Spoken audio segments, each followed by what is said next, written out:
Bonjour, excusez-moi, ça vous dérangerait de me prendre en photo? Bonjour, excusez-moi, ça vous dérangerait de prendre en photo? Tudatinze rero, iki kiganiro kirakurikira cyangwa se iri somo rirakurikira isomo ryari ryabanje tutiriwe turicamo kabiri. Twareberaga hamwe 30 phrases supertiles utilisées en France, interuro 30 zo hejuru z'urwego rw'ikirenga z'agaciro zikoreshwa mu Bufaransa. Twabonye ko twarebye kuri aeroport, tureba mu muhanda mu buzima busanzwe. Twavuze ko izi nteruro zigomba kureba hose rero, muri hoteli, muri magasin aho uhahira, muri restaurant, interuro mbese ushobora gukoresha mu buzima bwose bwa buri munsi. Ukazumva ukazisubiramo, ukibuka ko mu Gifaransa la formule de politesse excusez-moi, s'il vous plaît ari interuro igihe cyose zikoreshwa. Utagomba kwiga Igifaransa ngo izi interuro uzisige inyuma. Ni iby'agaciro rero, tugiye gukomeza twihuse. Tugeze muri hoteli, à l'hôtel, tu arrives à la réception immédiatement de l'hôtel. Tugeze kuri reception ukinjira muri hoteli. Normalement, les réceptionnistes de l'hôtel parlent anglais ou d'autres langues. Mais si tu viens parler en français avec lui, tu peux lui dire. Mu buzima busanzwe ziriya hoteli nyinshi burya zigira abantu bo kuri reception bazi indimi pe. Ariko nubwo bazi indimi ntabwo uzahagera ngo umurebe nk'ikiragi. Ugomba kuvuga. Uramutse uzi Ikinyarwanda gusa se uzahagera uvuga iki? Icyo ntabwo uzagera mu Bufaransa ngo usange kuri hoteli yo mu Bufaransa bavuga Ikinyarwanda. Bizakugora, kandi nutangira guca amarenga ni hahandi ibyo wifuza burya ntabwo ubigeraho 100%, kuko rimwe na rimwe urikiriza kugira ngo woroshye ubuzima. Quelquefois tu dis oui pour simplifier les choses. Dans ce cas, alors tu vas dire, igihe kigiye rero uzamubwira mu Gifaransa uti bonjour, j'ai une réservation du 10 au 24 au nom de Jean. Aha uzadabuta ati muri hoteli nakoreshejemo, mfitemo gahunda, natanze rendez-vous ku itariki wendenye kugera kuri 6. Akenshi ntabwo umuntu apfa guhuruduka ngo ajye muri hoteli atarabivuze mbere. Ubivuga mbere, ukoresha icyo bita réservation. Wamara kubivuga mbere ukavuga n'iminsi uzamaramo, amazina yawe byose n'icyumba uzaryamamo, uhaguruka bipanze. Uzamubwira uti bonjour, j'ai une réservation du 4 au 8 au nom de Jean. Bonjour, j'ai une réservation du 4 au 8 au nom de Jean. Bien sûr que tu adapteras cette phrase en fonction des informations de voyage. Birumvikana nicyo nshaka kuvuga. Iyi situation, uburyo urugendo rwawe ruteyemo, iminsi uzamara, kuba nkoresha aya matariki uzayahuza wowe n'urugendo rwawe. Tiens, un problème peut-être avec la chambre. Tu arrives en fait dans ta chambre d'hôtel et te rends compte que ce n'est pas la même chambre que celle que tu as vue quand tu as fait la réservation. Ukinjira mu cyumba rero, nyuma ugahita ubona ko ibyo wabonye ku mafoto igihe wakoraga reservation atari cyo cyumba baguhaye, cyangwa se atari uru rwego rw'icyumba wifuzaga ukurikije reservation wakoze. Dans son cas, tu vas voir le réceptionniste et tu lui dis, uzareba uriya wo kuri reception, customer care, umubwira uti excusez-moi, la chambre n'est pas du tout comme sur les photos. Est-ce qu'il serait possible d'en avoir un autre s'il vous plaît? Excusez-moi. Utangiye kubavugisha ya mvugo y'ikinyabupfura. La chambre n'est pas du tout comme sur les photos. Ntago icyumba rwose ntago gisa nk'uko amafoto abigaragaza. Est-ce que serait possible d'en avoir un autre, s'il vous plaît? Byakunda nkabona iyindi chambre mwabi mumfashije? Muri make ni uburyo bwo guhinduza icyumba uti iki cyumba ntago gisa nuko amafoto akigaragaza, ntago ari byo nintegereje. Mwampa ikindi cyumba? Excusez-moi. La chambre n'est pas du tout comme sur les photos. Est-ce qu'il serait possible d'en avoir un autre, s'il vous plaît? Excusez-moi. La chambre n'est pas du tout comme sur les photos. Est-ce qu'il serait possible d'en avoir un autre, s'il vous plaît? Tu viens te connecter à l'internet de l'auteur ou bien des restaurants. Tu veux te connecter à l'internet. Icyo gihe rero noneho ugeze ahantu ushaka kujya kuri internet.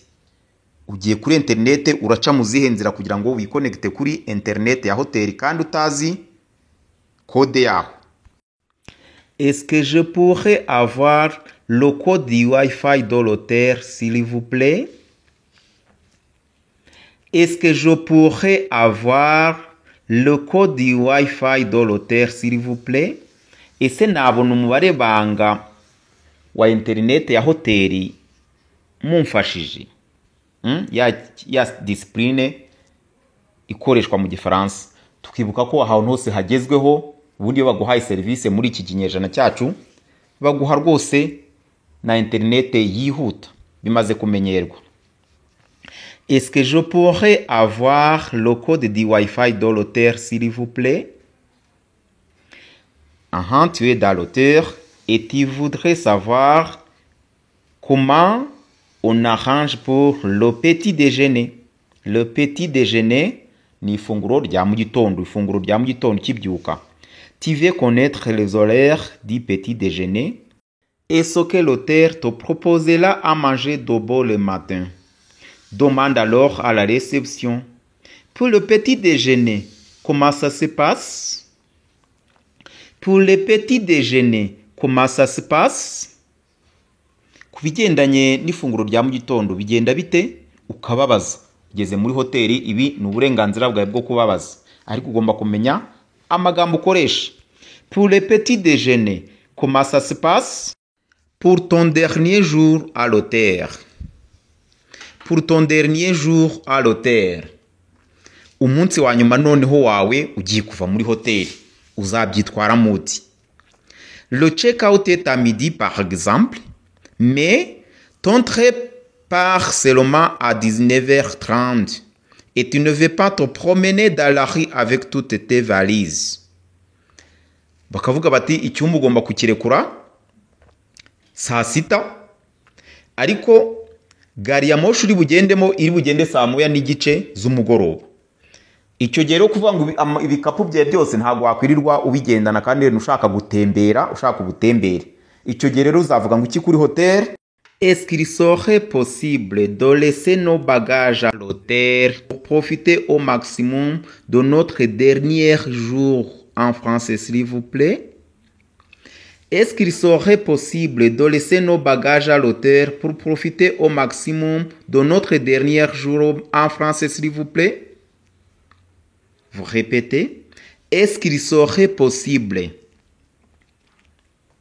Est-ce qu'il serait possible de laisser nos bagages à l'hôtel? De laisser nos bagages à l'hôtel pour profiter au maximum?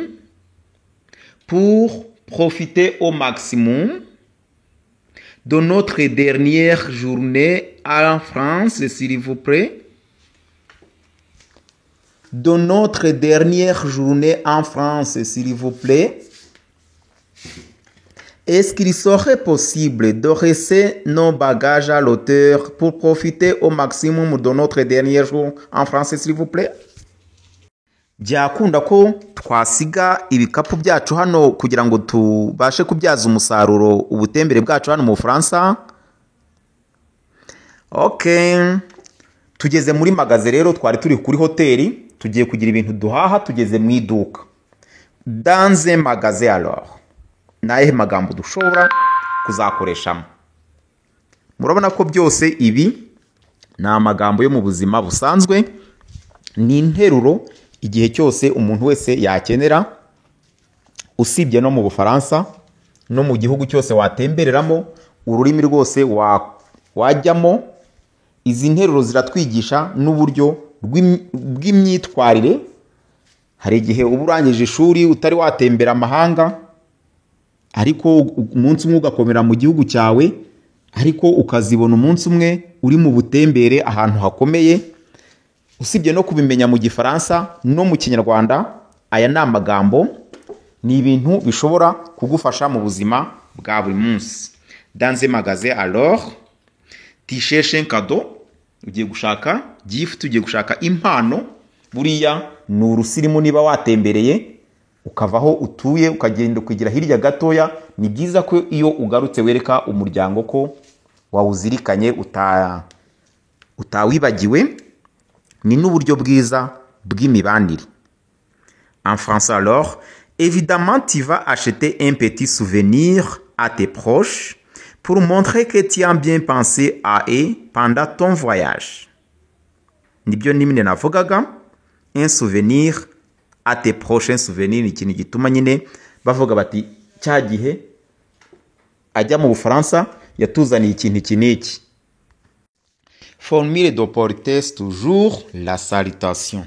Bonjour, je cherche un petit cadeau à rapporter à mes amis. Qu'est-ce que vous avez, s'il vous plaît?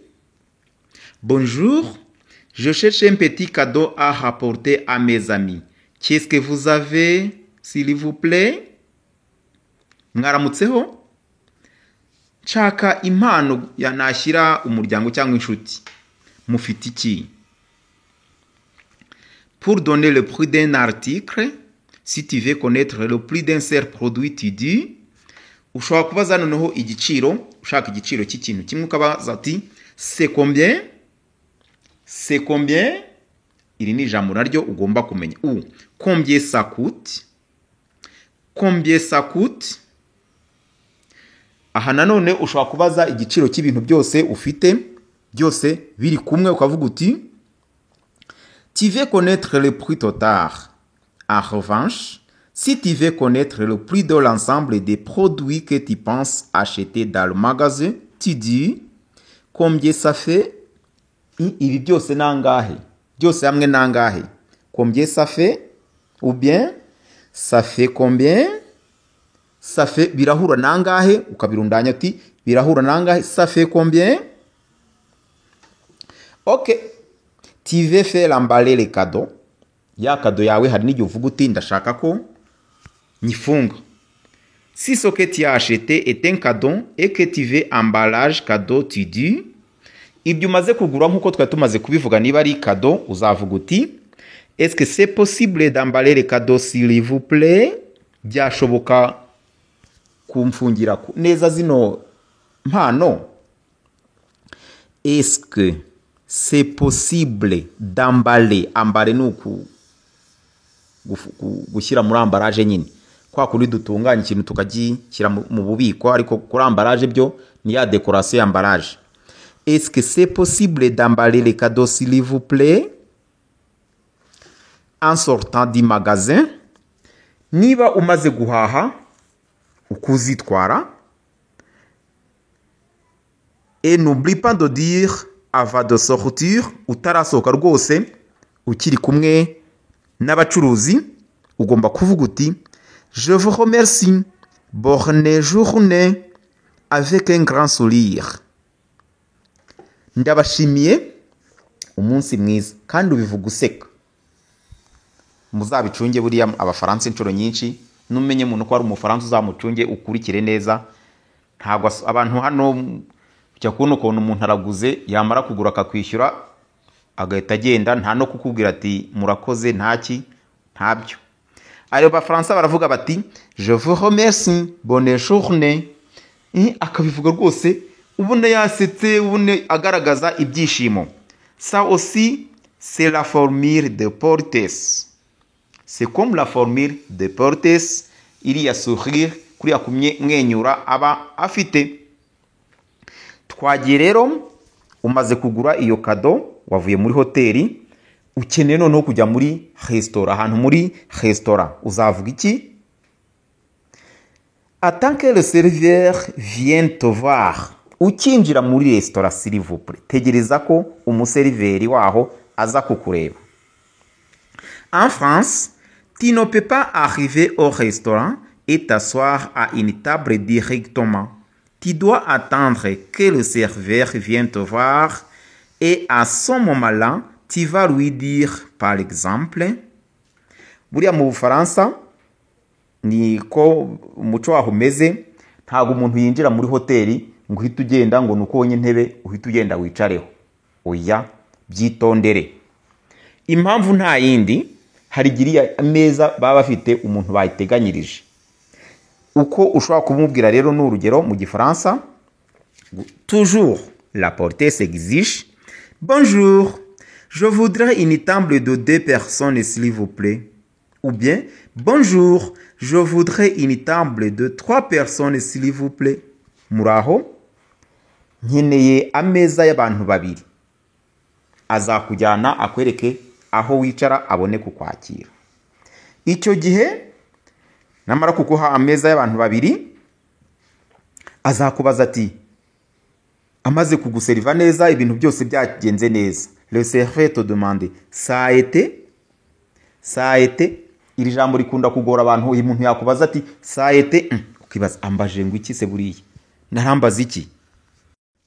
Quand tu auras fini de manger, le serveur viendra récupérer les assiettes et il va te poser la question suivante. Ça a été? Ça signifie simplement, vous avez bien mangé? Nyuma umuseriveri amaze kuguha ibyo ufungura, aje kwandurura, gukuraho amasahane, azakubaza ati, ça a été? Nta kindi azakubaza ati, bimeze neza se, byagenze neza? Tout s'est bien passé. Tu peux répondre simplement, ça a été. Ushobora gusubiza uti, ça a été. Tout s'est bien passé. Byagenze neza. Quand tu choisis ton plat, aha rero mu buryo bwo guhitamo icyo ugiye kurya, ni iyihe plat ugiye gukoresha muri restaurant? Pour choisir ton plat, tu peux dire, pour moi, ce serait... En complétant la phrase avec le plat que tu as choisi, par exemple, ça serait... biraba ukavuga ibyo ushaka byose nyine. Pour moi, ça serait le plat du jour. Cyangwa se ushobora kuvuga uti menu y'umunsi mwateguye, akaba ariyo baguha. Qu'est-ce que vous avez de bon? Cyangwa se ukabaza uti qu'est-ce que vous avez de bon? Mufite iki cy'akarusho? Tu ne comprends pas ce qui est écrit sur le menu. Bibaho ukagera muri hoteli, muri restaurant, ukabona ibintu bateguye rwose ntabwo urimo no kumva ibyanditse kuri kiriya gipapuro. Nta gitangaza kirimo, ntuzavuge ngo zana ibi ngo uvuge ibintu utazi. Haba mu Gishinwa, ahubwo mbasetse umuntu umwe yagiye mu Bushinwa atazi ibyo abandi bari kurya, yari umunyarwanda utazi Igishinwa, utafite indimi yibitseho, arangije ati, abona ibintu bitukura biri ku isahane, hirya ye gatati amucira isiti, nzanira nka biriya. Bazanye, abona bamuzaniye imitubu kandi atamenyereye, hari ubwa mbere ibyo ntagiye kubirya. Ntago wajya kurya ikintu utasanzwe urya, ikintu kiri bugutera iseseme kubera ko bitari mu muco y'uwanyu.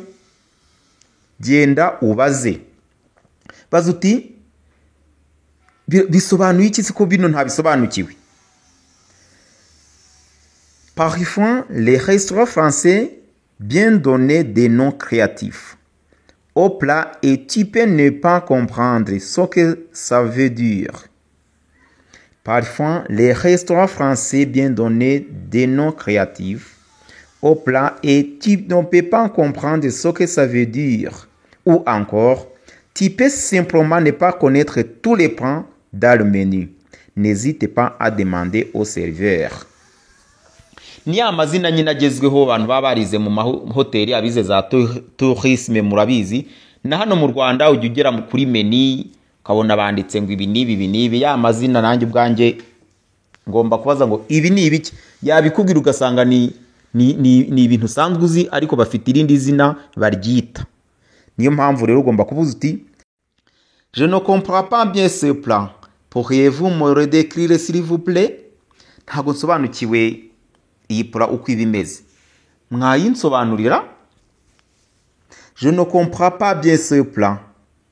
Je ne comprends pas bien ce plat. Pourriez-vous me le décrire, s'il vous plaît? Pourriez-vous me le décrire, s'il vous plaît? Je ne comprends pas bien ce plat. Pourriez-vous me le décrire, s'il vous plaît? Alors, quand tu vas payer, normalement dans le magasin et dans les restaurants, on utilise plutôt le verbe régler, qui dans son cas signifie payer. C'est la même chose. Donc, le serveur va te demander, vous voulez régler comment? Tu vas lui répondre. Umuserveur azakubaza ati, murashaka kwishyura mu buhe buryo? Régler la facture, c'est comme payer la facture. Ni uburyo bumwe, murashaka kwishyura mu buhe buryo? Je vais régler par carte, s'il vous plaît. Ukavuga uti, niba ushaka kwishyura ukoresheje carte, si tu payes en carte bancaire, aya makarita yo ku mabanki dukoresha. Ou, je vais régler en espèces, s'il vous plaît. Ou, je vais régler en liquide. En espèces, c'est même chose, en liquide.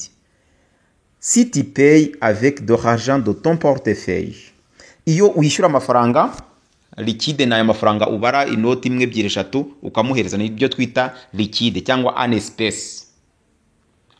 Icyo gihe rero noneho niba turi muri bar, twari twicaye muri bar, ukavuga uti turi kumwe n'inshuti dans un bar à la fin, tugiye gutaha, tu es au bar avec tes amis et vous partez, mugiye gutaha, tu dis un dernier pour la route, s'il vous plaît.